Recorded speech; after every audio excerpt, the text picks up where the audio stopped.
Talking about stakeholder involvement in an Agile test automation development project, well, good automation can't survive without it.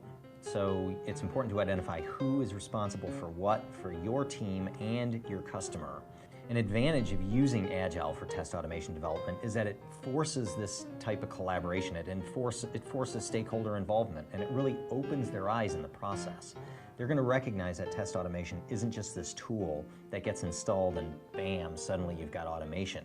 One good starting point, in fact, I wouldn't start any test automation, Agile test automation development project without it, is holding a kickoff meeting and include all the key stakeholders, PMs, whatever, fly them in from Timbuktu or Portland.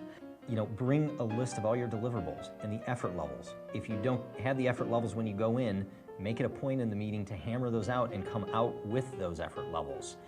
Map out the sprints and deliverables, get clear agreements on approach and process, and assign some owners to things like risks, applications under test, deliverables, and then take a survey at the end of the meeting. Get their confidence level. Have them hold up, one hand with 0 fingers or 5 fingers, 0 being no confidence, 5 fingers being the most confident, and address those that have only, 0, 1, or 2 fingers held up. Collaborate with them. And then, of course, expect the plan to change. And, of course, at the end of the project and at each sprint, I would hold a retrospective. It doesn't have to be really long, but learn from the delta is very important. The importance of collaboration can be kind of like highlighted. I've seen frameworks developed on one case for a company where all the primary stakeholders were involved from one department, and it went smoothly.